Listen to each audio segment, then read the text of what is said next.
You're listening to the Bar Business Podcast, where every week your host, Chris Schneider, brings you information, strategies, and news on the bar industry, giving you the competitive edge you need to start working on your bar rather than in your bar.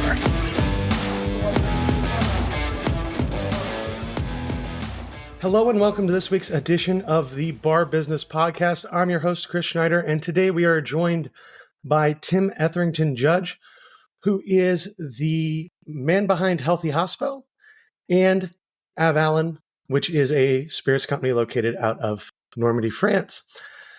Tim has a lot of global hospitality experience.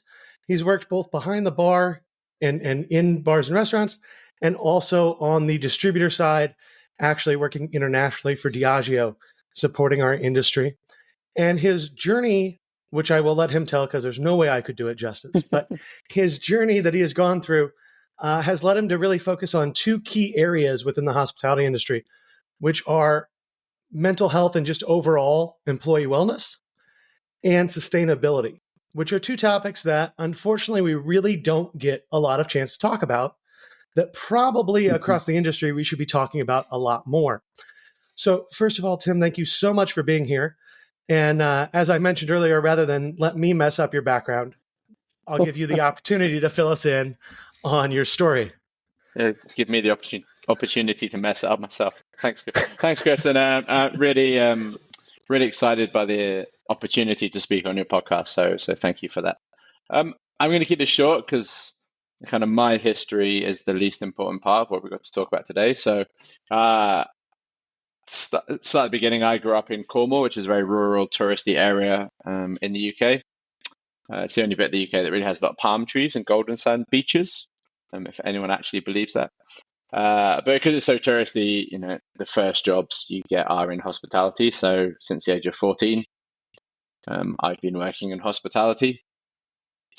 And it's taken me all over the world. So starting in Cornwall, then took a big shift out to New Zealand, which is where I really fell in love with cocktail bars and the art of the cocktail. So kind of worked my way up through a series of bars in New Zealand to be a kind of head bartender and running the top bar in Auckland, New Zealand. And in 2009 was the bartender of the year, New Zealand bartender of the year, which is kind of like being the world's tallest hobbit, because there's not a great scene. At the time, there was a really high quality scene in New Zealand, but there weren't many of us. From New Zealand, shifted over to India. So got an opportunity to go and work at the Taj Mahal Palace Hotel in Mumbai, which is one of the world's great hotels, and just learn hospitality from a group of people who I never thought I would have the opportunity to. I'm not sure if anyone remembers or you remember, but back in 2008, there were a bunch of terrorist attacks in Mumbai. Mm-hmm. And I think many of us had kind of watched the news, watched it unfold live and heard the stories of the staff at the hotel risking their lives to save their guests. For me, I thought hospitality was putting down a napkin, and a glass of water and eye contact when anyone walked into the bar. And then here was the stories of people like literally risking their lives and jumping in front of bullets to save complete strangers. And I was like, now that's a level of hospitality that I want to go and understand and learn. And I want to go and learn from these people who earn $80 a month. They've got so much to teach. So I went out there, spent 3 years in India. That's where I joined Diageo. Had an amazing time in India, traveling across the whole country, fell in love with the place, the people, and especially the food.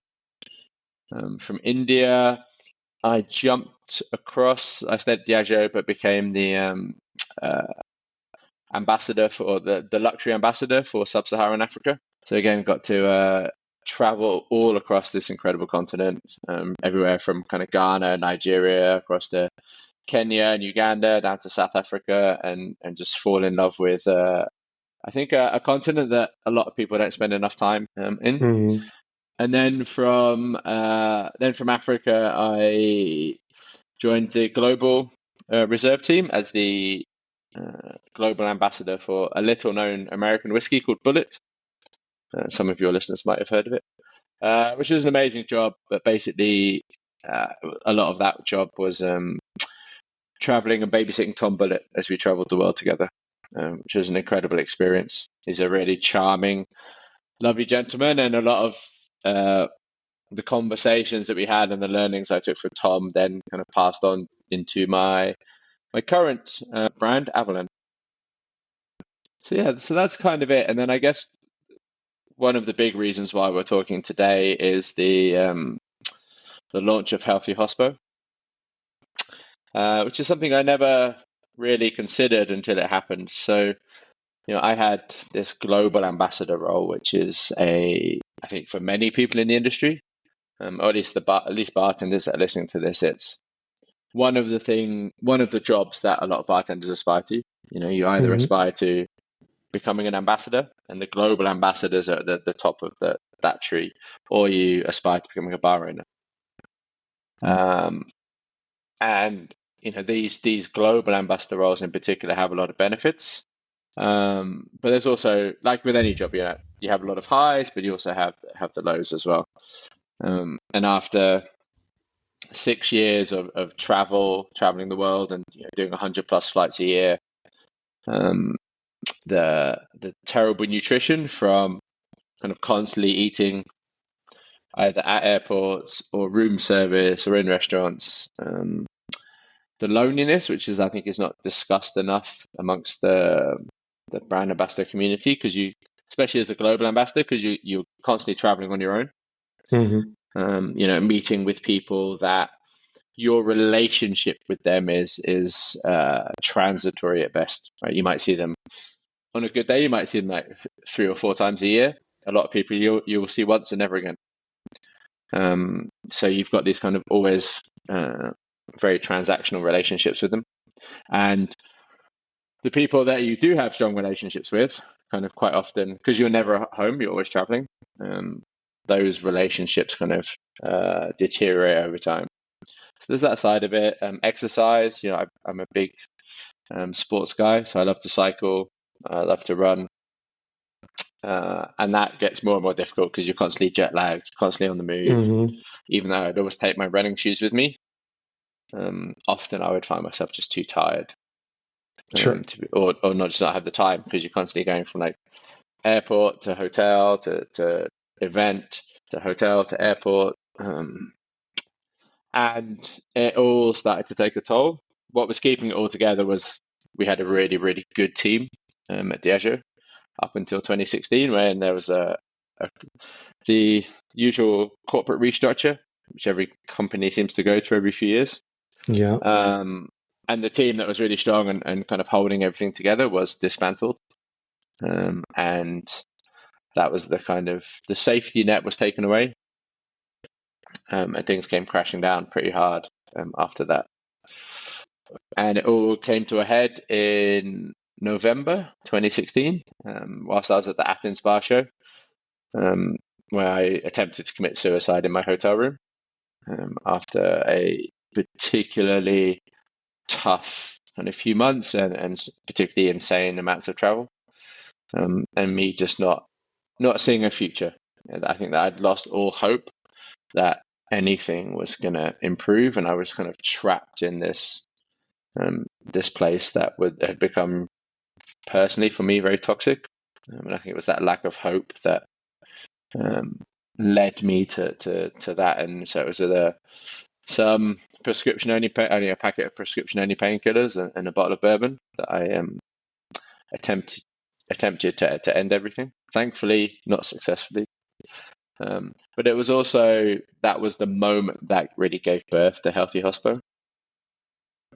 It was coming through that particular night, and kind of waking up in the morning feeling extremely lonely in that hotel room and not really knowing where to turn or who to talk to, that I wrote a post on Facebook, kind of that safety net of like talking publicly, but without actually having to talk to anyone in person or respond to anyone. And putting that post out on Facebook in 2016 led to the kind of the birth of Healthy Hospo. It wasn't the the response that I was looking for, which was kind of lots of messages and love and support, and I got hundreds and hundreds of those from people. It was all the private messages I got from people who told me their stories. Like friends, colleagues, peers in the industry, complete strangers, just reaching out to me and saying, "Thank you for talking publicly about this. I've been going through something similar, or this is the experience that I've been going through." And back in 2016, no one was talking about health and well-being in our industry. Mm-hmm. It was still, and it's very much being brushed under the carpet. We live in this hedonistic industry where everyone's having a good time, and if you're not having a good time, you don't talk about that. Just take some more cocaine or have another shot. And so that's what kind of led me to launch Healthy Hospo. It was understanding that I wasn't the only one in the industry suffering, that a lot of people were suffering in silence, and no one was talking about it. No one was doing anything. And what kind of man would I be if I turned my back on the industry? All of the doctors and the therapists I was seeing were saying that, this industry is toxic and it's not good for you. You need to step away from it and go and do something else. And I just, in the back of my mind, I was just like, but I can't, this industry has given me so much. It's allowed me to travel the world. It's allowed me to have incredible experiences. It's made me like my entire friends network. And what kind of man would turn his back on all of that and just walk away? It would be a very selfish guy. So I decided to try and do something to try and change the conversation around health and well-being. And that was the launch of Healthy Hospo back in 2017. I had no idea what I was doing. I still don't. But I wanted to start something, and I knew that I had to try at least to change this conversation around health and well-being in our industry. So that was For sure. And I think that's really important because thinking back and just looking at hospitality as a whole, it's to your point about all the stories you were told. This affects way more people. Bad mental health issues and just the difficulty of the industry affects way more people than I feel like anybody actually realizes. I would say it affects, at some point, it affects everybody. Everybody in our industry goes through it at some point. And the thing is, like, if you think about probably the moment that I thought maybe we'd have more conversation was after Anthony Bourdain. Because that was high profile and it really helped point out some of the issues. But one of the things that surprised me was that we had a microscope, if you will, an intense focus there for a moment. And then it just kind of faded away. Yeah. And we had that attention, we had that push to make things better, but nothing actually really got better. Nope. And so with Healthy Hospo, obviously your mission is to help make things better and to promote health and well-being and to help people out. And I think one thing that's really important is that to have this conversation, because there isn't the attention on it that there should be, we got to start by defining the scope of the issue. Because to your point, I really think the issue is much larger than people give it credit for. And so one of the things that I've heard you quote before is that bartending is the 13th most dangerous job in the world. Yes, that came from the Department of Labor Statistics. That's a US-based stat. And in that report, being a bartender is more dangerous than being a police officer, an on-duty police officer. And police officers have guns, and they're dealing with criminals with guns. And we all know about the gun situation in the US. And yet you're more likely to die at work being a bartender than a police officer. It's just insane. Like, no one should be at risk of dying purely in the service of serving hospitality, of serving drinks, serving food.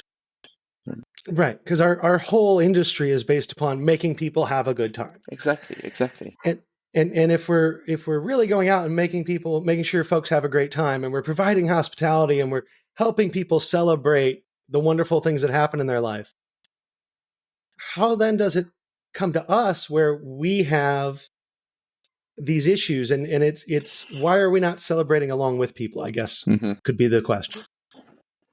I think it's, we've had this idea that our industry is the party, and we always need to be at the center of the party. But if you go out partying way too much, it gets tiring. It's way, and it catches up with you very, very quickly because you're not recovering sufficiently to be able to party that hard. And I think there's also, our industry has this attitude that, and always has done, that we are hedonistic and life is always good. And maybe it's because salaries are not good. We don't work in a very well-paid industry. There's a lot of studies that say it's the worst paid industrial sector in the world. And maybe that's another reason. We keep telling each other that we're having a great time because it makes up for the fact that we don't get paid very much. Well, that would make sense. But there's a lot of different aspects, and I don't think I can pick out a single one. It comes from the male toxicity within our industry, the peer pressure. I think the peer pressure is particularly toxic. Just to have another shot, to get as drunk as possible. That we share stories of misadventure and outrageous antics, and we champion those. And then I also think there's a big part of the celebration of bullying in our industry through the likes of Gordon Ramsay. I think there's a lot to answer for. The fact that the most famous chef on the planet has built a career out of bullying people with no remorse, right? At least, Anthony Bourdain, in his later years after he kind of left behind being a professional chef and became a TV personality, was very regretful and apologetic about the way that he treated people in kitchens, because he didn't know better. And if he'd gone back, he would have done things differently. Ramsay shows no remorse, continues to build his career on just being a bully, and I think that culture that kind of is well ingrained in our industry, whether it's in restaurants or in bars, takes a long time to change, especially when the people that we see who are deemed to be the most successful are the ones that are engaging in that behavior. I want to take a moment to highlight a powerful resource that could be a game changer for your bar. My book, How to Make Top Shelf Profits in the Bar Business. It's not just a book, it's a comprehensive guide with 75 lessons covering crucial aspects like bar design, menu creation, team culture, marketing strategies, and much more. Imagine having this wealth of wisdom at your fingertips. Whether you're a seasoned bar owner refining your craft or someone dreaming of stepping into the bar business, this book is your ultimate companion. You can grab a copy on Amazon in print, ebook, and audiobook formats. The link is in the show notes below. Join the league of successful bar owners who found their blueprint to working less in their bar and more on their bar.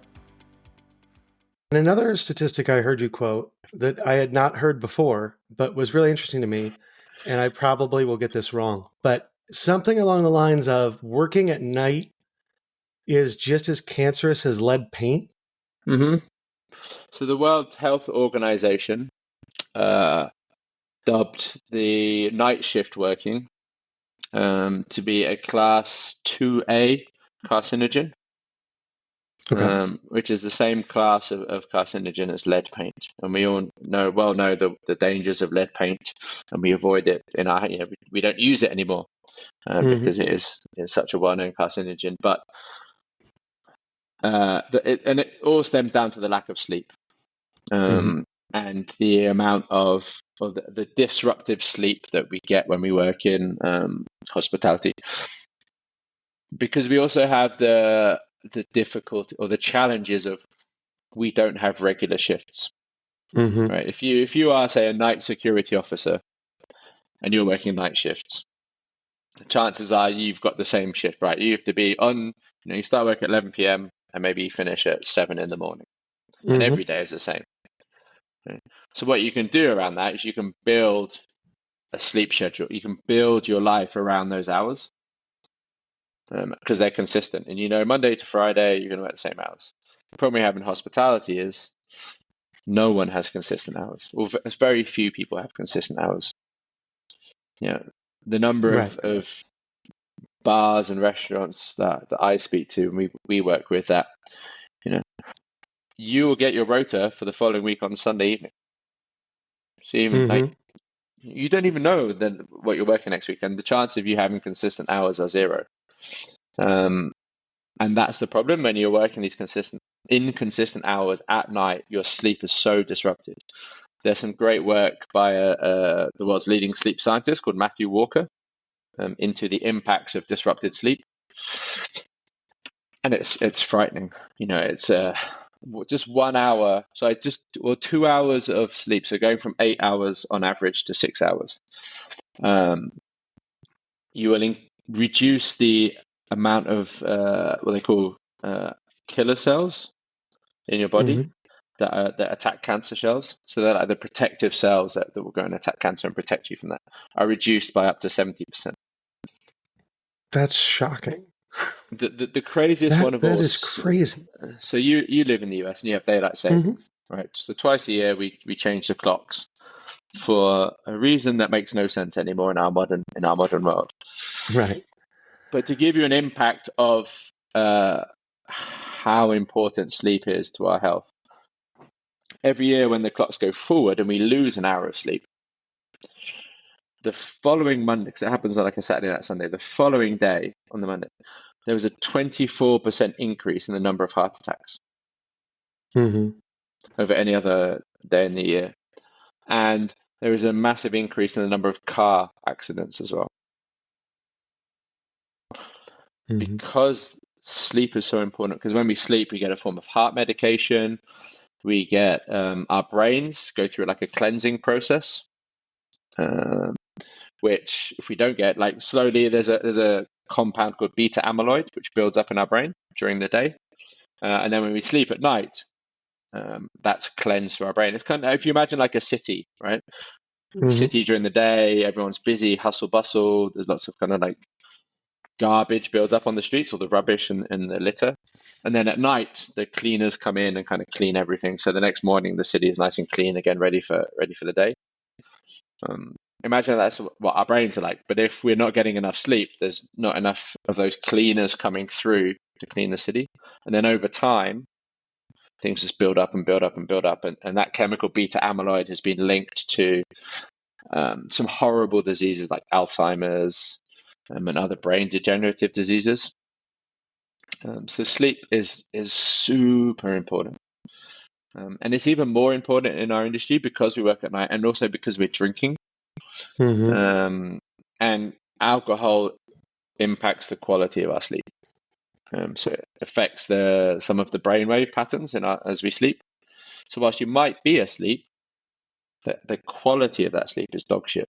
And there's a lot of evidence to show that one of the reasons that a hangover is so bad is because of it's such disrupted sleep. So yes, you're asleep, but you're not getting the quality refreshment and recovery of the brain that we need. I mean, that's one of the reasons why we feel so terrible the night after a big party.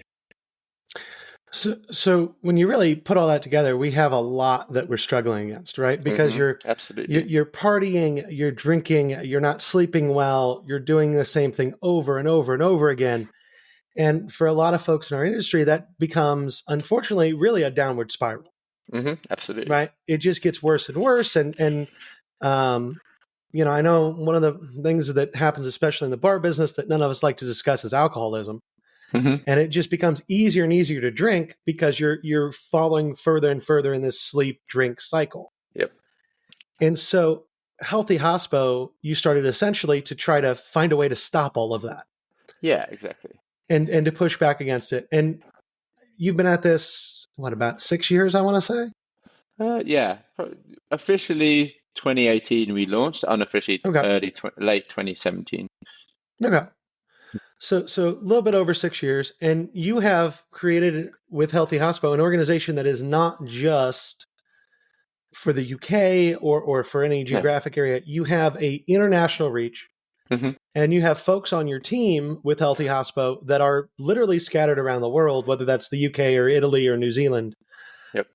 So just to fill everybody in a little bit, what's that journey been like in just building that organization out and kind of a little bit of the back end of that? It's been both the most rewarding work I've ever done in the industry and some of the most challenging and frustrating at the same time.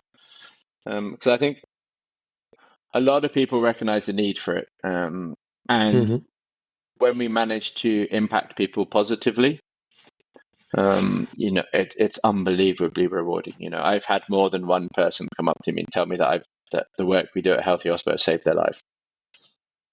And when you get, someone reaching out to you like that, it makes it all worthwhile. And you're like, what? The whole reason, everything that I started and all of the hard work in that one single comment is being a reward. Mm-hmm. But then on the other side of it, despite all of the people knowing that it's a good thing and we need to do it, the take up of Healthy Hospo and the take up of our work and what we do is painfully slow by the industry. We still ignore our health and well-being, and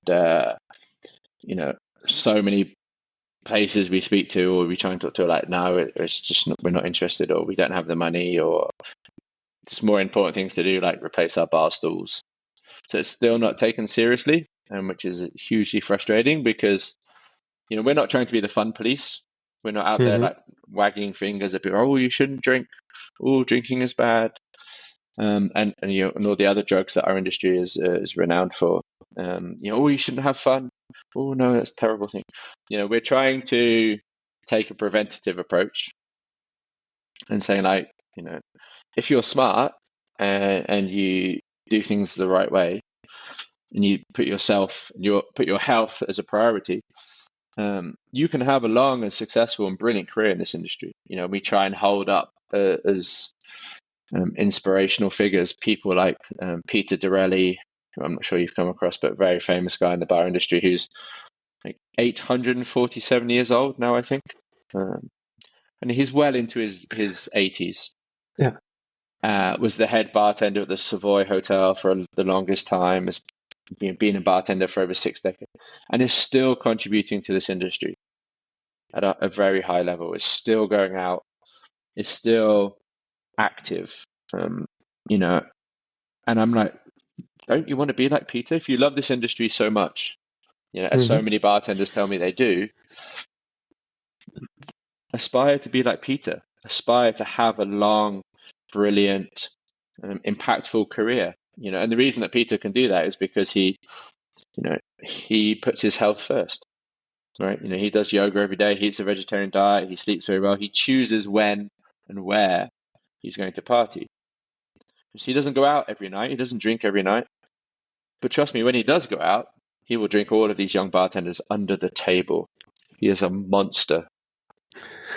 But he can do that because he prioritizes his health, right? And he knows when is the right time to go hard and when is the right time to recover and invest in his health. And that's what we try and say to bartenders. And then from the business side of things, and this is where I think I get most frustrated, that business operators don't pick up on this more, is health and well-being is the health and well-being of your staff is the single biggest investment a bar owner can make in their business. And I wish that more bar owners and bar leaders within the industry would acknowledge that and pick up on it, because no one ever came to a bar because you have the best menu or you have top of the range fridges or you have nice bar stools. They come to your bar for how your bar makes them feel, or how they feel when they're in your establishment, because people go out for those experiences. One of my old mentors, God rest his soul, Gaz Regan, always told me that the job of a bartender is not to make drinks. It's to make sure that everyone that comes into the bar leaves happier than when they arrived. So the job of a bartender is to make people happy. And if one bartender can make 10 people happy on a night, imagine what a million bartenders can do. And a million bartenders can change the world because we can make people happy. You can only make people truly happy on a consistent basis, night after night after night, if you are happy yourself. It's the old analogy of like you can't fill a cup from an empty cup. So you need to make sure that your cup, or your martini glass, or your cocktail shaker, whatever, is full. So then you can then fill other people's. So it's about kind of taking time to make sure that you're flowing full. So then your energy can pass on to others. So real quick, I want to get your take on why you think bar owners in particular are resistant to these sorts of things. Because I talk to a lot of bar owners, and if you go on Reddit or you look online at what they say, everyone complains, I can't find good staff. Mm-hmm. People quit on me all the time. My overhead is too high. And a lot of that is obviously you have a bad culture, and that is why you're not maintaining employees. But why do we spend so much effort? And I don't know that there's an answer to this, but why do we spend so much effort on, I'm losing people, I have to hire people, I can't get the right people, and not effort on maintaining those teams and making sure our people are healthy and keeping them engaged and in the industry? That's a great question. So I think part of it is that it's hard to build good culture. It's easier to go out there and treat your staff like shit. Just shout at them, push them, expect more and more from them. Because also that's the way the industry has been shown to us on TV. Mm-hmm. So it's hard to build good culture, and also I think it's not something that has ever been considered before. There's not many people out there running courses on how to look after your people, about leadership and management. Especially in the bar industry, I think a lot of our training, we've become very reliant upon brands delivering training for us. And brands don't care about your business. Brands don't care about the leadership or culture within your business. Brands care about your staff knowing about their brands and selling their brands. Mm-hmm. So brands will come out and they'll go like, yeah, let us tell your staff about the history of whiskey and the difference in hemicellulose content between an American oak and European oak and how that impacts the flavor of whiskey. Some shit that the customers in your bar will never care about. And maybe one guy with a very long grey beard that comes in once a year will care about. But you look at those businesses that do really, really well on a consistent basis, they are the ones that invest time and effort and money into their teams. Mm-hmm. There's a business here in the UK called Hawksmoor. They have one in New York as well. It's a steakhouse. And they invest an enormous amount of not just money, but kind of energy and time into their teams. Their staff turnover rate is next to zero. Like I know people that have been all of my friends that I know that work there have been there for 10 plus years. Mm-hmm. They build their business around their staff well-being. So their recruitment rate costs are super low. Their staff turnover rates are super low. Their customer, I always say to bar owners is the most important customer you can possibly have in your business is the returning customer. Mm-hmm. Because that's the customer that you have not had to invest any of your marketing budget to bring into your business. That's also the customer that's an advocate for your business because they've had such a good time the first time they came that they've come back. And the likelihood is that they're going to come back with somebody that hasn't been to your business. And they're going to go away and talk about your business to their friends, to the people. And we are all influenced by our close circle of friends. They are the most influential factor in where we go, what we drink, and what we eat. So you want to try and make sure that every single person that walks in through your door comes back again. Not that they spend as much money in your restaurant as possible on that single visit. Because if they walk away feeling like they've been screwed, they're never coming back. And they're going to tell their friends that your restaurant but your bar screwed them over. But if they have an amazing time, then they're going to come back, and they're going to come back time and time again, and they're going to work as an ambassador for your business. It's like free marketing. It is. And it's the most impactful form of marketing. It's way more impactful than a social media campaign. or putting up some adverts around town.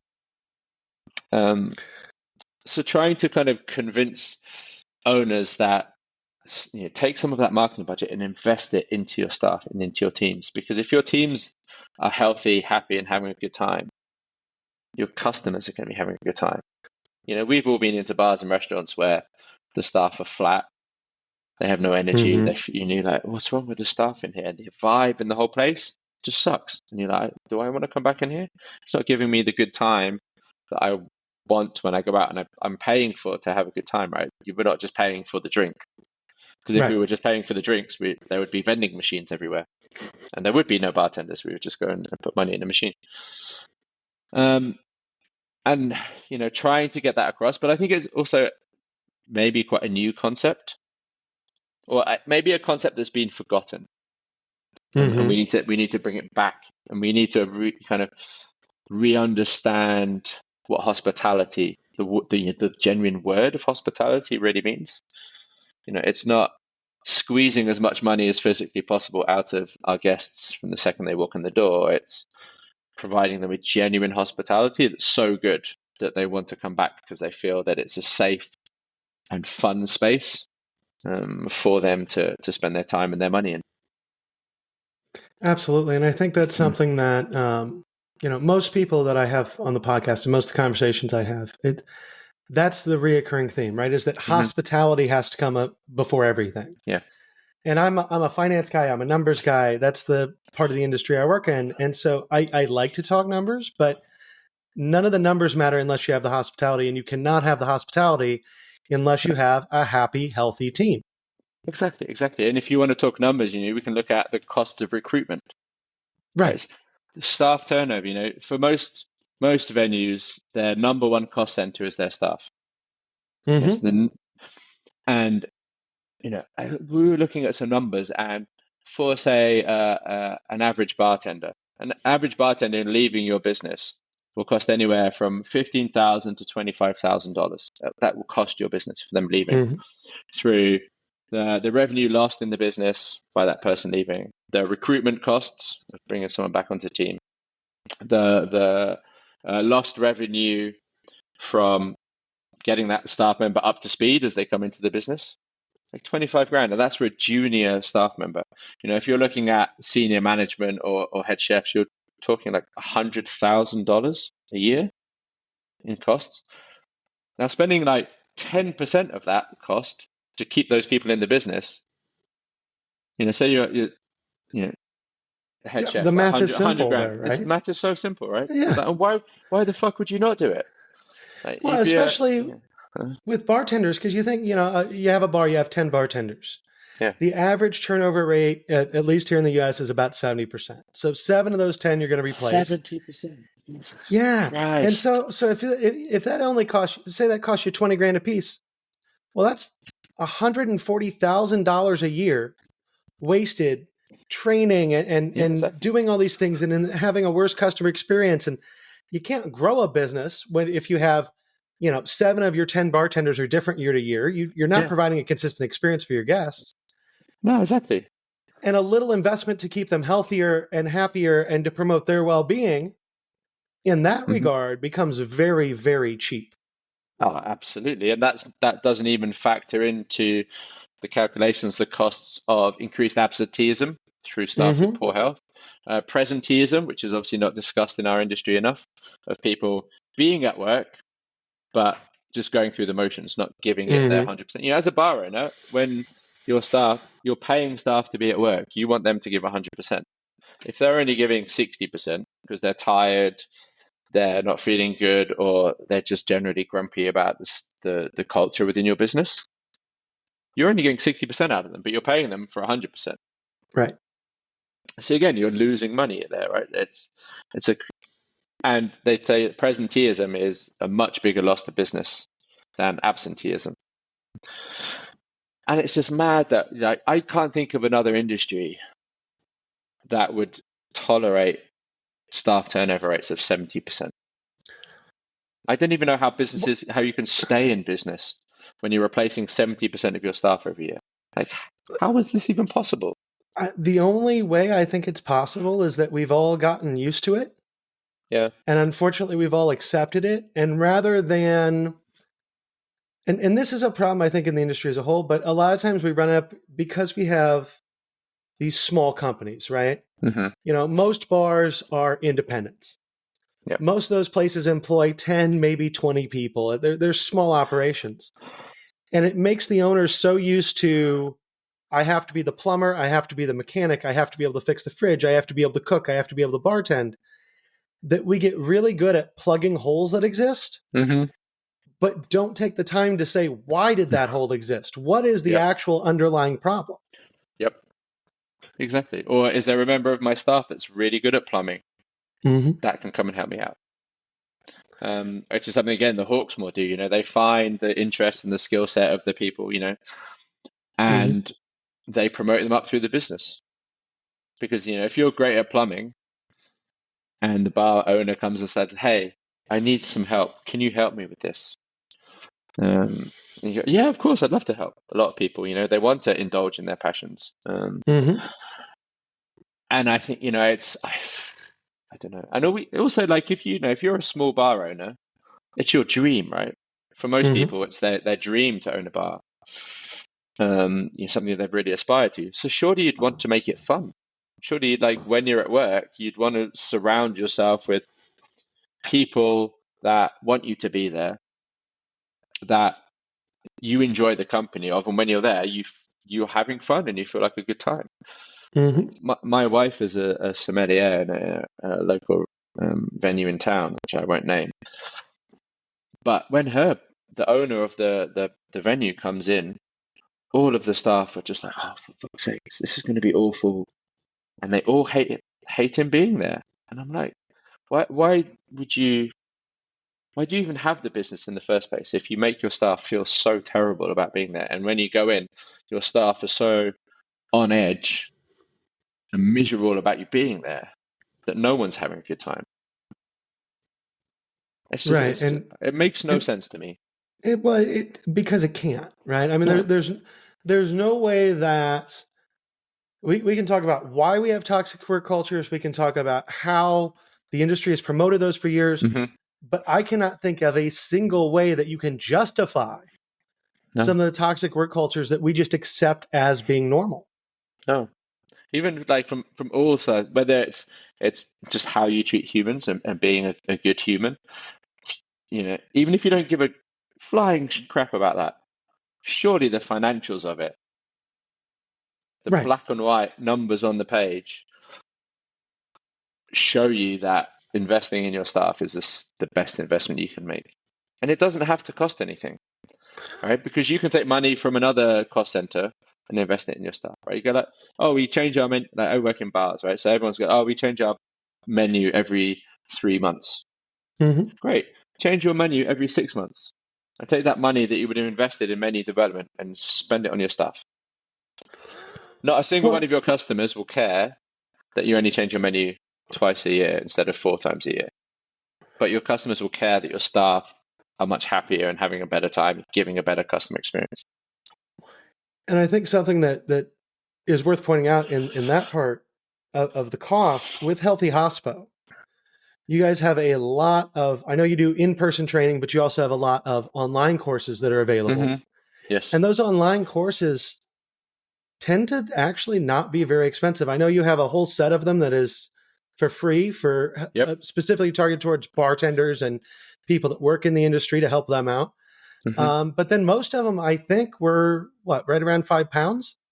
So yes, we've just changed our pricing structure. So all the foundation courses we do we've made more free to access now. And those cover a variety of topics from sleep to nutrition to mental fitness to exercise, to burnout and a variety of other subjects. And then we have a series of expert level courses, which are written by kind of world-renowned experts on a number of subjects. And those are £5 for the course. So great value, I think, at least. Absolutely. And what, when it's free, why would you not want your staff to get involved in them? We have them online. We also have them in app format, so on your Apple phone, your iPhone, or your Android phone.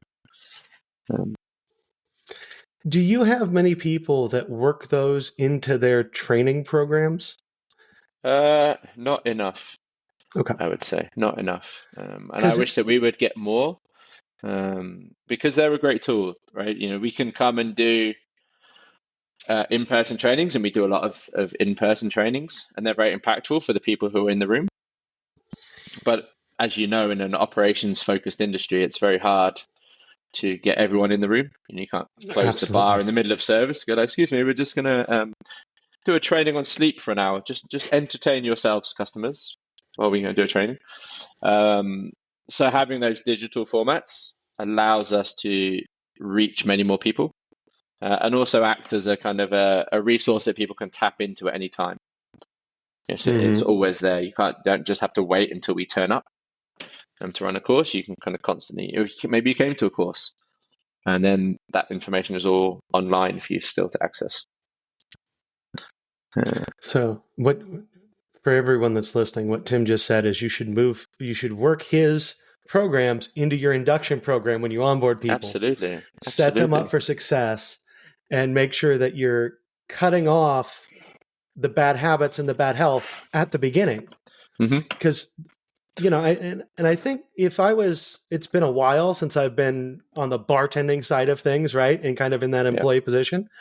But I know personally, if I went into a job and they said, okay, here's your training, but as part of your induction, as part of your training, we're going to help you with some things that are great for your health and force you to look at some of this stuff, I would feel better about working there. Oh, absolutely. Absolutely. Right? Because they show they care. It's all about that culture that we've been talking about. Yeah. And my business partner, Avallen, always says, she has a great quote that culture eats strategy for breakfast. So you can have the best laid plans in the world for how your menus are laid out, and the seating plan in your restaurant, and making sure the service is perfect. But if your culture sucks, your business will fail. Absolutely. So, and one of my favorite stories, kind of coming out of the COVID era, was all the stuff that 11 Madison Avenue did.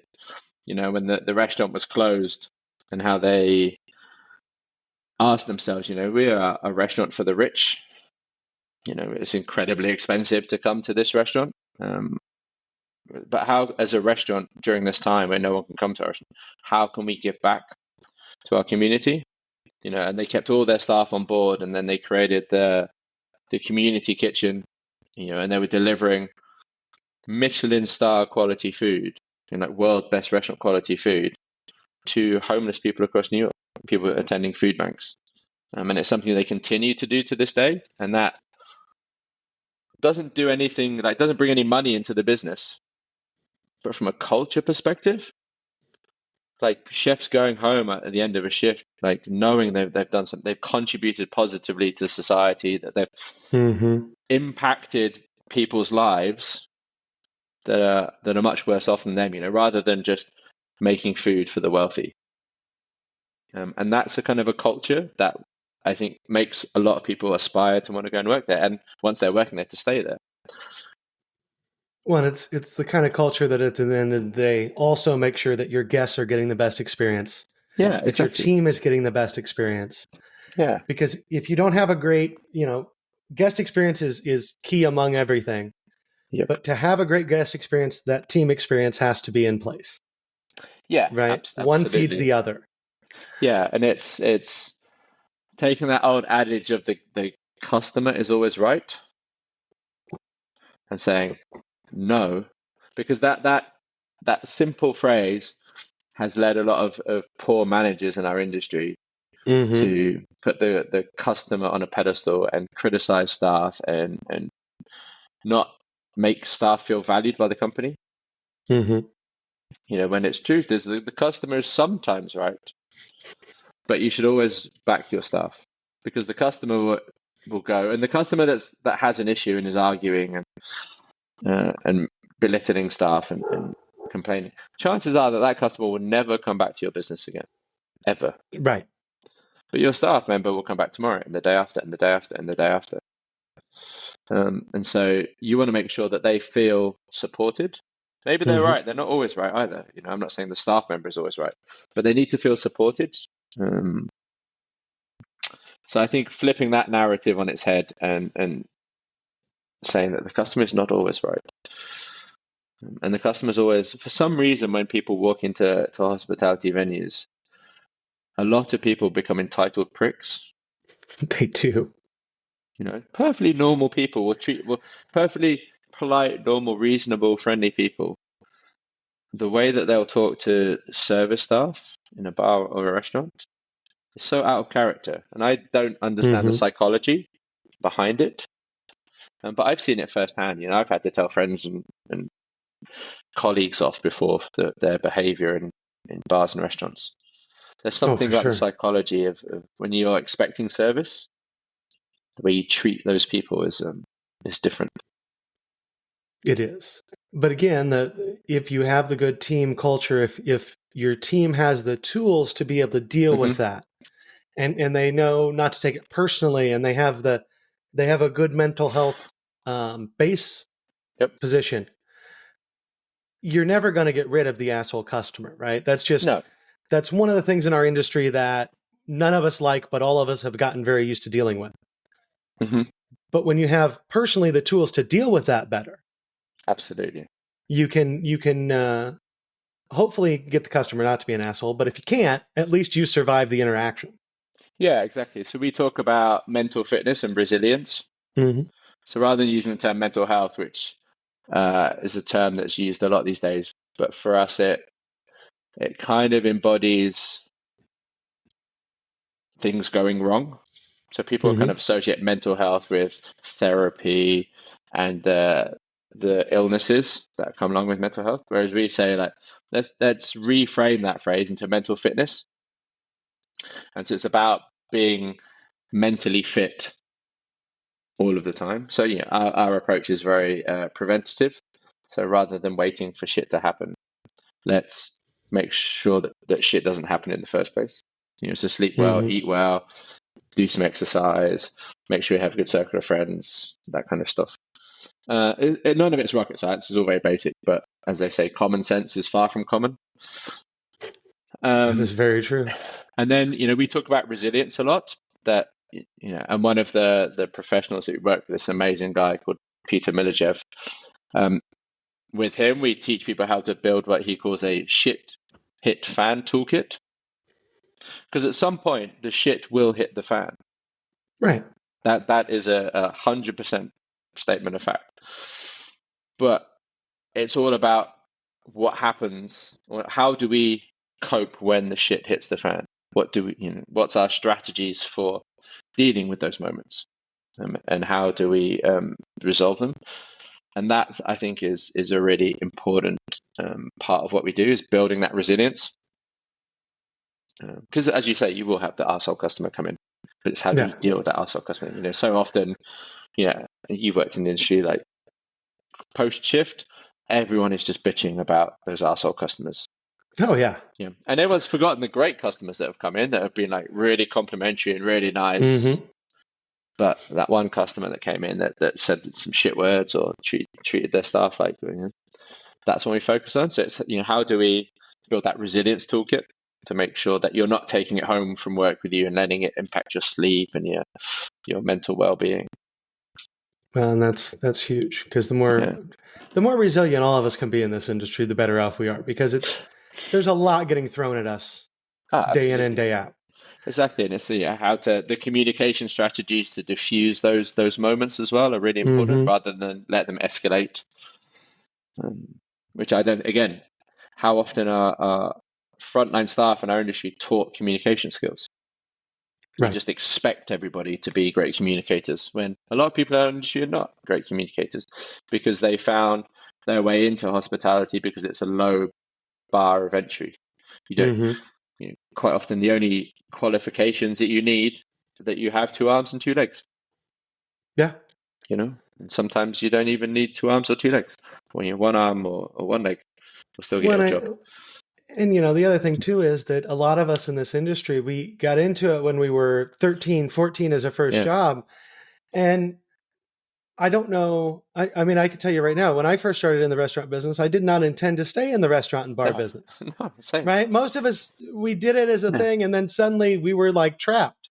Yeah, And so it's but it's partially because it's a wonderful industry.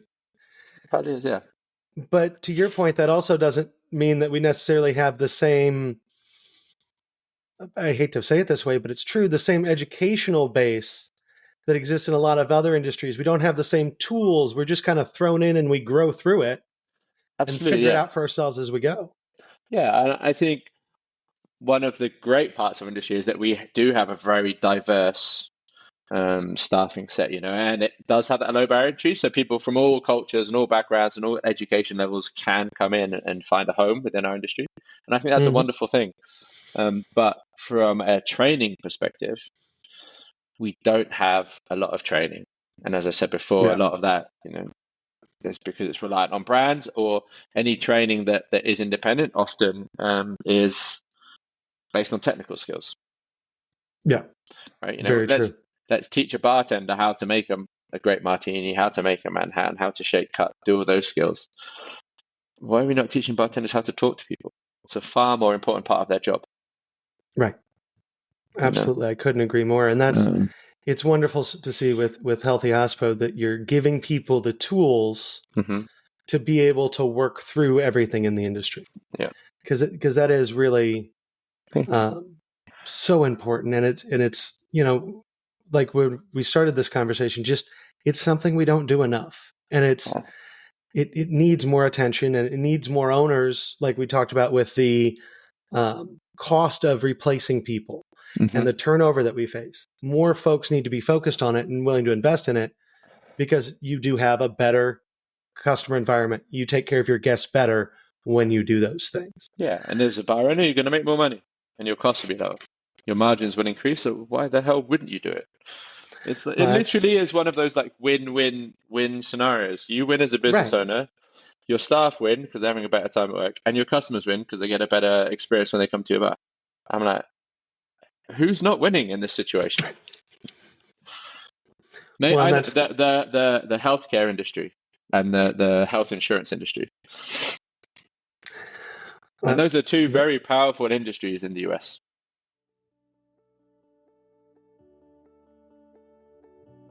Hey there, bar owners. It's Chris Schneider, the Bar Business Coach. Are you tired of the daily grind and ready to skyrocket your profits? I've got the solution. With my coaching and consulting services, we deep dive into menu management, team empowerment, and business optimization.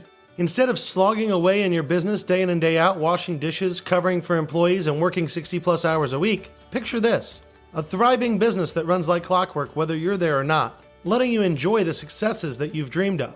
Let's make it happen. Visit barbusinesscoach.com to schedule your free 30-minute strategy session with me, or you can book a session just by clicking the link in the show notes below. Together, we will turn your business into a profit powerhouse. Because at the Bar Business Coach, our only goal is to help you spend less time working in your bar and more time working on your bar.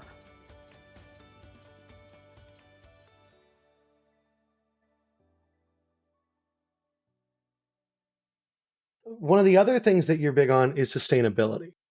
And so it's also something in the industry that we hardly ever talk about. Yep. And you have really focused on sustainability through Avallen, which is your spirits company. And you're doing, for the life of me, can never pronounce that word right. Is it Calvados? Calvados. Okay.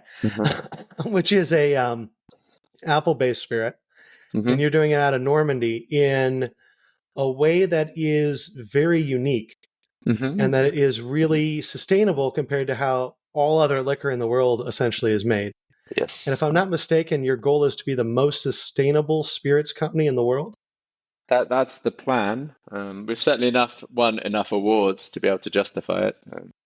Seeing as Grey Goose won one award for the best tasting vodka in the world, and they dined out on it ever since. I think that was like in 1999, and they continue to tell people they're the world's best tasting vodka. Right. Yeah. So with Avallen, it was my lifelong. grew up in the countryside, Mm-hmm. very close to nature. So for me, environmental protection has been extremely important my whole life. When you see something so beautiful around you, you want to protect it.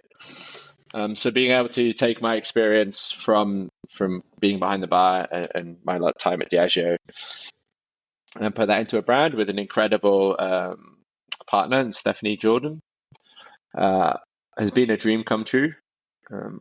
We didn't set out to make a Calvados. We set out to make the world's most sustainable drinks brand or spirits brand. But knowing that all alcohol, with the exception of Air Company vodka, which is made from captured CO2, all alcohol starts its life as agricultural product.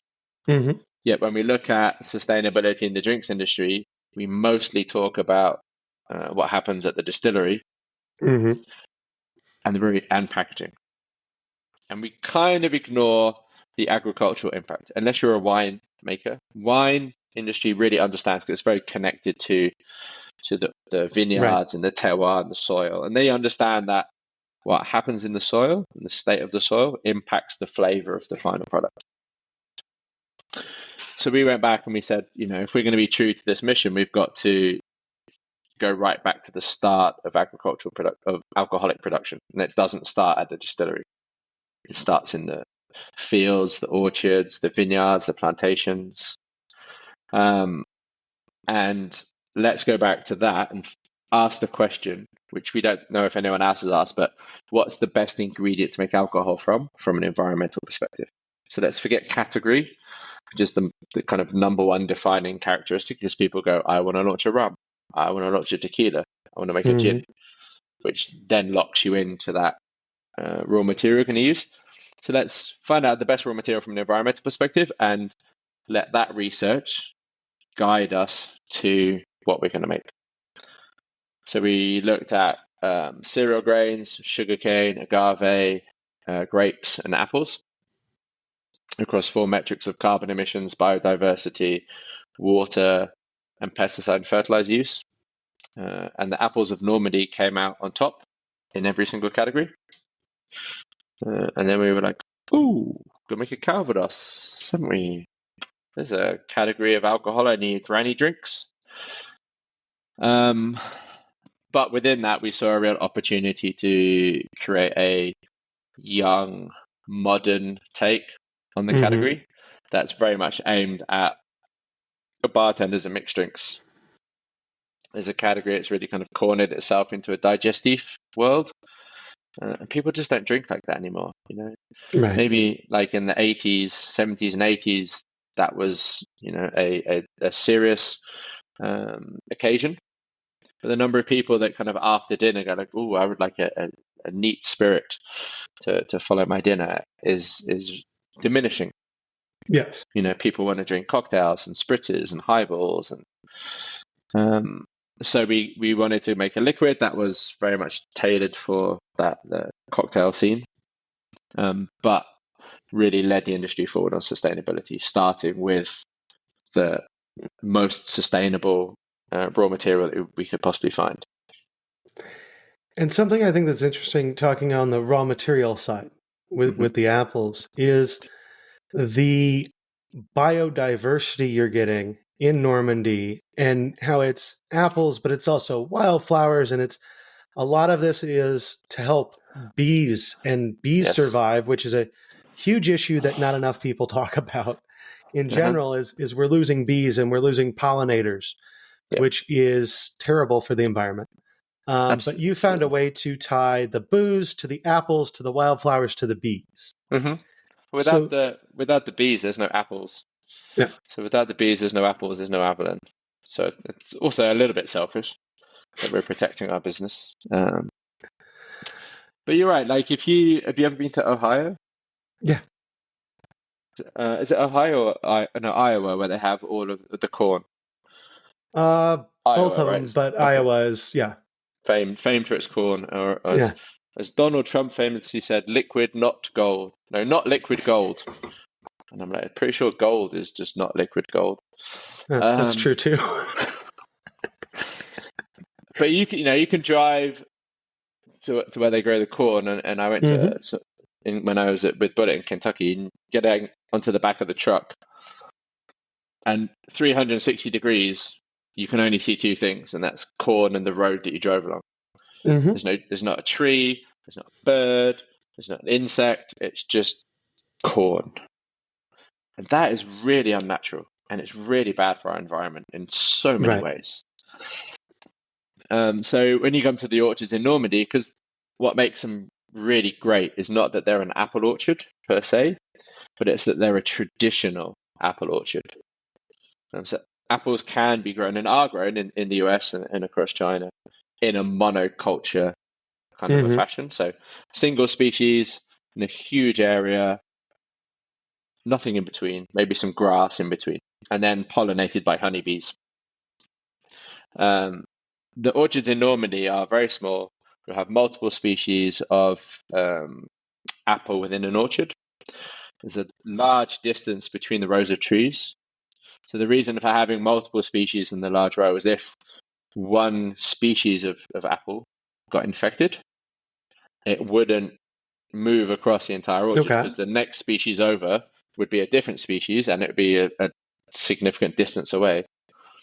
So even if the disease did transfer, the chances are, because it was a different species, that it might be, it wouldn't be vulnerable to that disease as the other one was, which is the risk that tequila faces all of the time because it's one genetic variety of agave.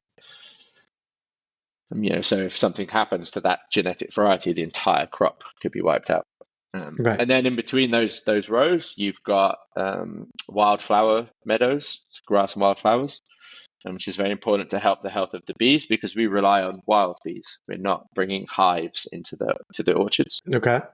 And then around the outside, you'll have hedgerows. And quite often you also have pear trees in the orchards as well. And those hedgerows will have different species like blackberries. You'll have different trees in there, maybe some hawthorn bushes. So again, it's just, it's not as biodiverse as a wild forest, but from a farming system, it is beautifully biodiverse and regenerative and all of the good things that we need from our agricultural system, rather than stripping the land from as much nutrients and life as possible and then replacing that with fossil fuel-based fertilizers and pesticides, which then seeps into our water systems. Then our water becomes polluted, our rivers and oceans become dead zones, all in the service of making the fossil fuel industry as much money as possible. Sure. And so I just think that's so cool because I love nature. I live out in the woods. I'm kind of a country guy myself. And it's, there's something so magical about natural environments and the way they work and the way that nature has worked for centuries to be able to interact with each other. Right. Where every plant, every animal has a purpose, and being able to, for lack of a better word, capitalize on that, right? Because you are capitalizing on it. You are making money off of it. But at the same time, you're making a product and making money in a way that's not negatively impacting nature. And what's great to me is, to your earlier point, you're doing it from, the start of the agriculture through the end product. And one of the things on the end product that's really cool that I have not seen anyone else do, and you had mentioned there are a few other folks that do it, but getting away from glass bottles. Yes. And so tell us a little bit about that, what it's like, and also what's it like using a paper bottle behind a bar? Because I feel like a lot of people, you say paper bottle, they're just going to freak out. But what is that actual experience? Sure. So I think let's be clear, single-use glass is the problem here. Single-use glass is the waste product or the environmental aspect that our industry doesn't really want to talk about. It's starting to slowly, thankfully, but I will argue that single-use glass is worse than single-use plastic. Yeah, we are all aware of the issues of single-use plastic, and I have this conversation often that people talk about plastic in the oceans is the number one kind of topic that comes up. Yet plastic in our oceans is not even in the top 3 risk factors to our oceans. But the number one factor that our oceans are at risk from is climate change. So we can kind of move away from single-use plastic and take it all out of our oceans, but ignore climate change, and our oceans will still die. The vast majority of life in our oceans will die because we haven't impacted climate change. But if we tackle climate change first, we can then get to single-use plastic once our oceans are safe. And there's also an amazing number of people out there doing incredible work to remove plastic from our oceans. You know, whether it's the Ocean Cleanup Project or even Mother Nature, right? Mother Nature, you know, there's microbes in the oceans that have now adapted to eating plastic. You know, nature is incredible and it will adapt beautifully. So, and what I'm not saying is that single-use plastic isn't a problem. What I'm saying is that glass is worse, because glass has an incredibly high embodied carbon footprint, because you know, we have to take sand, and we have to take sand from beaches. You know, so we're digging up our beaches to make glass bottles, and there's a staggering amount of glass bottles made every year. It's something like our industry makes like 9 bottles per person per year for everyone on the planet. There's some sort of like, I think it's like 70 billion single-use glass bottles just for the food and drink industry per year. I believe it. Which is 9 bottles per person per year, single use. That sand has to be melted down at incredibly high temperatures. And those furnaces at present are only able to be fired by fossil fuels, coal or oil or gas. And then there's a high water content as well used to make those bottles. So not only is there a high carbon footprint, and it's, as a very rough calculation, it's a 1-to-1. So for like 1 pound of glass that you've made, you have 1 pound of CO2 emitted into the atmosphere through the production of that bottle. Oh, wow. But it goes beyond just the production of the bottle. So then a lot of people will say, yeah, but glass is infinitely recyclable. You know, technically it is. But there's very few 100% recycled glass bottles out there. Most will contain a percentage of glass bottle. And the ones that are super, super expensive and super white are complete virgin glass. But the recycling of glass is also incredibly energy intensive. So the savings that you're making from recycling the glass are very small. Maybe like 20% saving in energy costs. And our industry is incredibly wasteful. In fact, we've got more wasteful over time, you know, as our society in general has become a very disposable society. And we just put stuff in the recycling or throw it in the bin rather than reuse it. And the spirits industry is the worst, because we have the least circular systems available to us. So, you know, looking at solutions that are either much more lower impact when it comes to single use, so for example the paper bottle you just mentioned, or even better than that, looking at circular systems, because the beer industry has had circular systems forever, and we're well used to seeing them, working with them, experiencing them in kegs. You know, a brewery doesn't throw the keg away once it's empty, right? You know, it'll take it back, clean it, refill it. That's a circular system. It's fantastic. But until very recently, until the launch of eco spirits, those circular systems didn't really exist in the industry. You might have like a local distillery, you know, selling some bulk and a refillable solution to its local bars. But on a larger scale, that didn't really exist. So we work with a company called Eco Spirits on those circular systems as well. And then our paper bottle, which is really exciting and gets lots of attention. So it's to describe it simply, it's a bag in bottle. So we're familiar with like wine and its bag in box, you know, box wine. It's a similar concept to that. So you have a cardboard box that's in the shape of a bottle with a pouch on the inside that holds the liquid. The reason why this is good and better than something like a Tetra Pak, you know, so we're used to going to the supermarket and getting our juice in a Tetra Pak, is that Tetra Paks are layers that are glued together, which makes it very, very difficult to recycle them.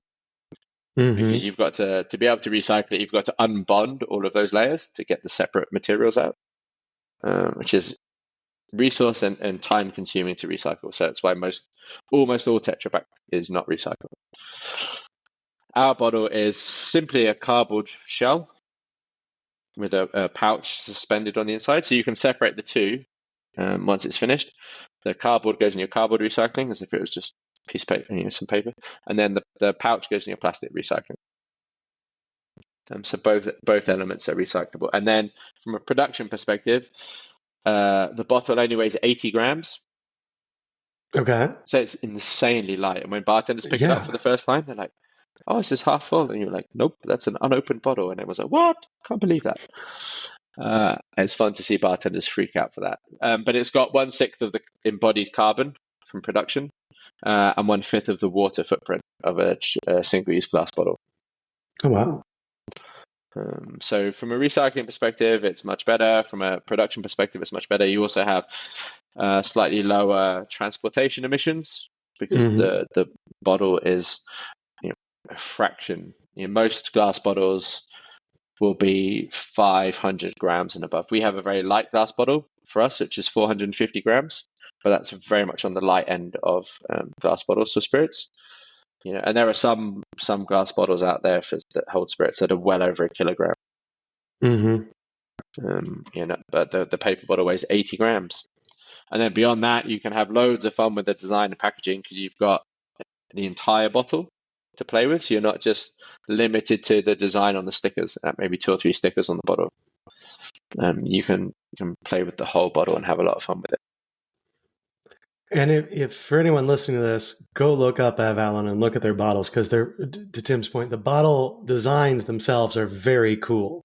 Thank you. And it does definitely have a different feel to it, just looking at it than a glass bottle. Because to your point, it's printed all around, but it definitely would make it a showstopper behind a bar, right? It's a bottle that your eyes would be drawn to, for sure. Absolutely. And then just to answer the second part of your question.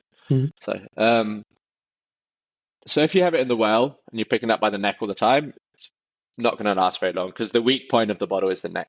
It's not the fact that it gets wet because it holds up really well actually against some water. But the neck gets a bit wibbly wobbly. But where we found it's really good is it has great standout on the shelf. People are like, "Well, what's that bottle?" But for bars, any bar that batches cocktails, using the paper bottle with Avallen is a massive advantage because once you've emptied it, it just breaks down into a flat piece of cardboard and a very small pouch. So the volume of the waste is extremely small. Whereas if you're using normal glass bottles, right, you are getting a bin full of glass bottles, unless you have on site a machine to grind them down into sand, which I know Maker's Mark did for a few bars for a while, but I don't know any bars that have those machines anymore. So from a batching perspective, it's actually really, really good.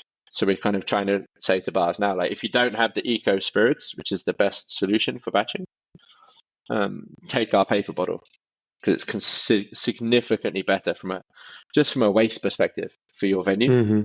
And you've worked in bars, the issues that bars have with the waste generation because brands just push we just push the responsibility of the waste down onto the bar. And we go like, "Yeah, you buy our stuff, but we're not responsible for the waste.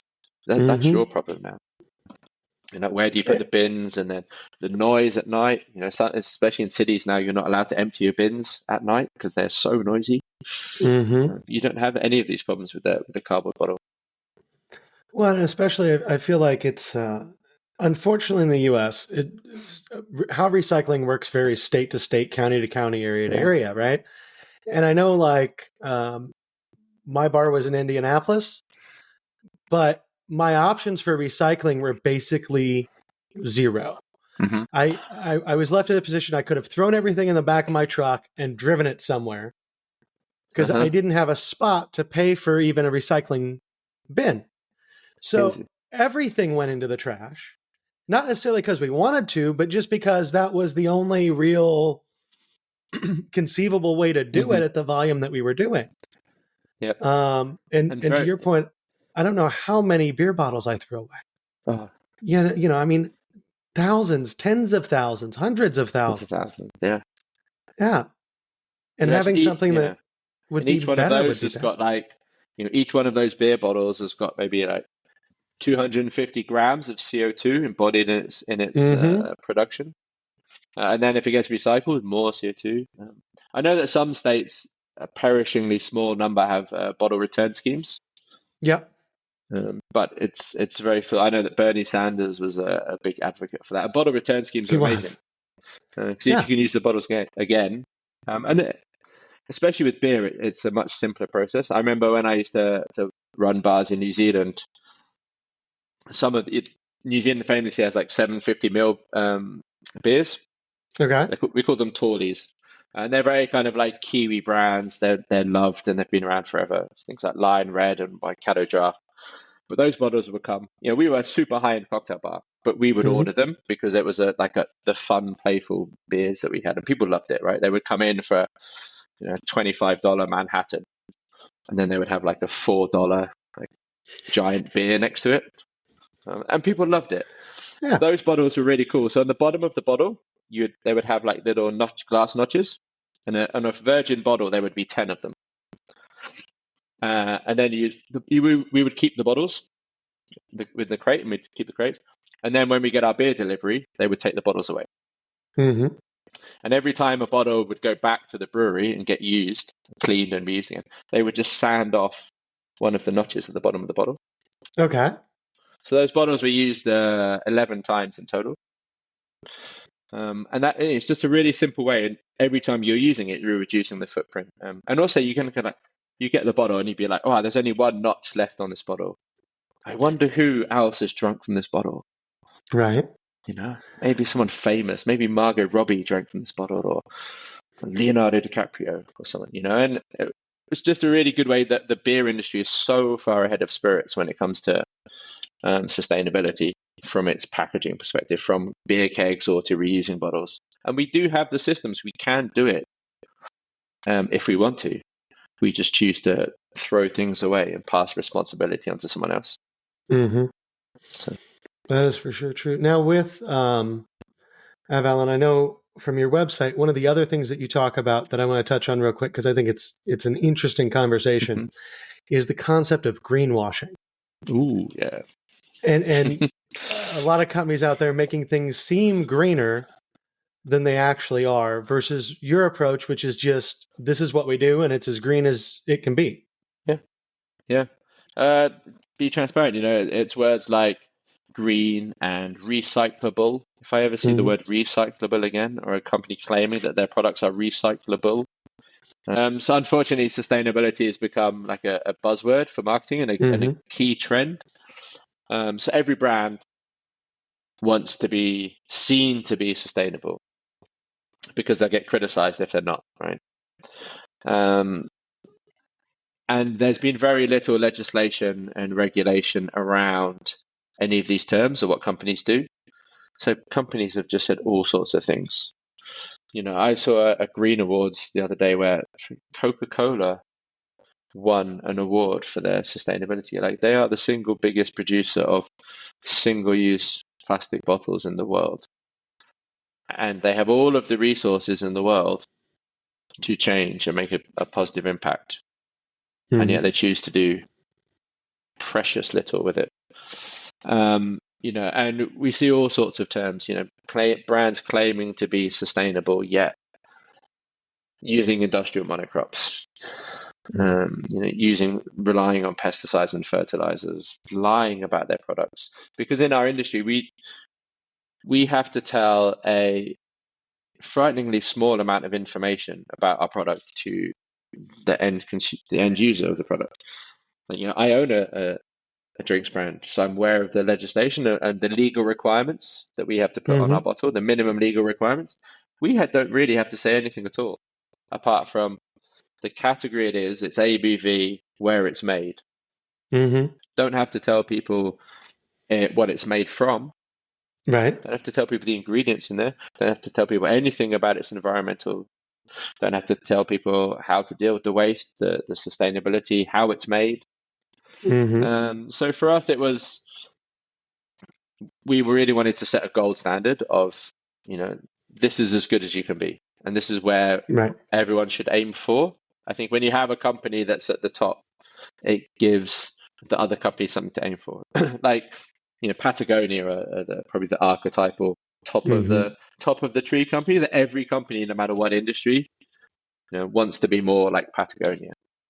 And we're trying to be that for the drinks industry. So it's about going beyond minimum legislation, avoiding all of these terms that we know are green. Like, I'm sure that the brand managers and marketeers and the people that do all this greenwashing, they know that they're greenwashing.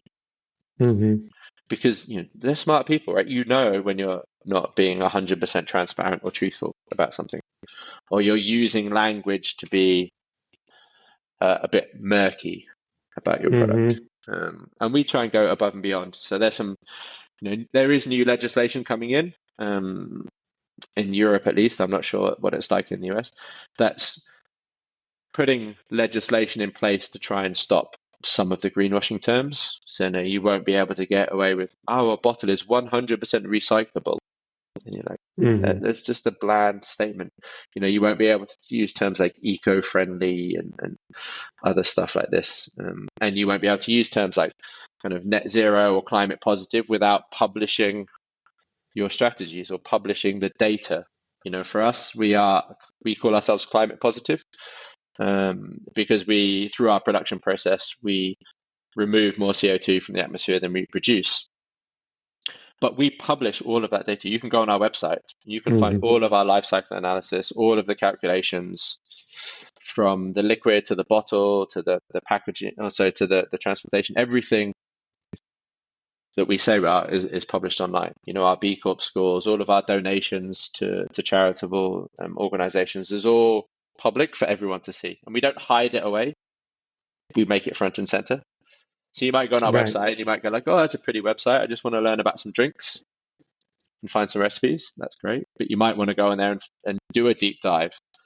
And so you can kind of click through all the links and you can find all that information on there. And we're trying to be very transparent. We're the first brand that we know of that's put all of our environmental information on the back of the label. So you can find our carbon footprint, our water footprint, the ingredients that we're made from on the label, and going above and beyond just minimum legislation to try and set a gold standard. We're not perfect. We make a lot of mistakes, and there's lots of stuff that, if we had more money, I would like to invest further in, and hopefully down the line, we will be able to invest further into those things. But, for the size of company we are, the budget, we're trying to do the best that we can and be as transparent as possible about both the good things that we do, but also the things that we're not so good at and the areas that we have to improve. Well, and for everybody listening, you should go check out the website because A, it's a cool product, but B, to your point, there's way more information on there than you would see on almost any other website. It's the difference between most spirits companies. I feel like you go to their website and it's like, oh, this is our story. We get corn from here and we get barley from here and we make this, and then it's cool. Where your story goes way more in depth about the actual production process, but also the impact of that and how it works and why you do the things you do. So if anyone wants a good example of what a sustainable spirits company looks like, that's the website to check out, because it's totally different information-wise than what you see in the rest of the market. One of my favorite parts is if you go through it, we hid all the bees. We didn't hide them, but there's bees all through the website because we do a lot of education around wild bees. So we don't just talk about honeybees. So we talk about bumblebees and mason bees and leafcutter bees. So you can click on the bees and you can find like a little bit of information about all those different bees. It's one of my favorite parts personally of the website. I did not find that when I was on there earlier. Yeah, so when you see a bee, just roll the cursor over the bee and a little bit of information will come up about the bee. Oh, cool. Well, with that, we've talked for quite a while. I did warn you. You did. And it's been a fantastic conversation. Thank you. But with everything we've touched on, is there anything that we have not hit on that you think it's important for people to know regarding sustainability or health and hospitality, any of the topics? I think we've covered most of it. For anyone listening, what I would just really ask is just kind of really invest in your staff and your team within your business. it's the single most important investment you can make towards the success of your business. I love this industry to death, and it's given me so much. And I just really want to see businesses thrive. I want to see the industry thriving. I know it's been an incredibly difficult time through COVID and now cost of living crisis and this kind of never-ending wealth gap between the ultra wealthy and everyone else. But hospitality is such, and sometimes I don't think we realize what an impactful and important sector it is to society. So invest in your staff, invest in your teams. It really is the best thing you can do for your business. And also list Avallen in your bar. It will make your bar more sustainable. To be more sustainable in a bar, the single easiest and most impactful thing that you can do is not switch your menu to being a vegan menu or install solar panels on the roof. It's just to buy sustainable products. Mm-hmm. So do some research, buy sustainable products. The easiest and most impactful way you can improve the environmental footprint of your business. Well, I think those are two great notes to kind of wrap us up. For everybody that's listening, though, in the show notes, we will put links for Healthy Hospo. We will put links for Avallen. Is there any other contact information or anything that you want people to have as far as getting a hold of you? That's all there. If you want to follow me on Instagram, it's Ginger Bitters. But I'm fairly easy to find online.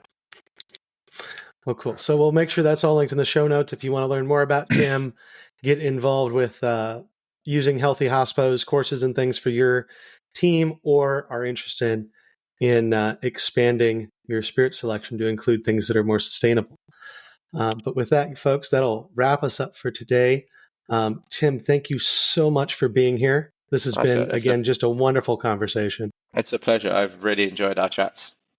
I have as well. It's great. So all of the insights from today, if you enjoyed them, make sure you like, subscribe, leave a review.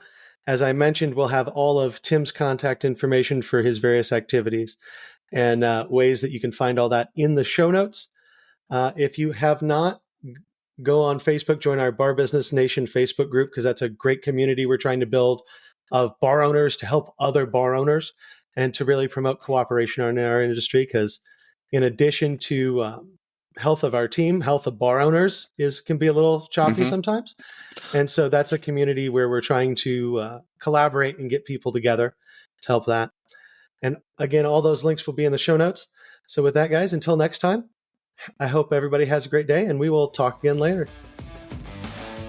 Thanks for listening to the Bar Business Podcast. Make sure to subscribe so you don't miss any future episodes. Check out our website at barbusinesspodcast.com and join our Bar Business Nation Facebook group for more strategies and tips.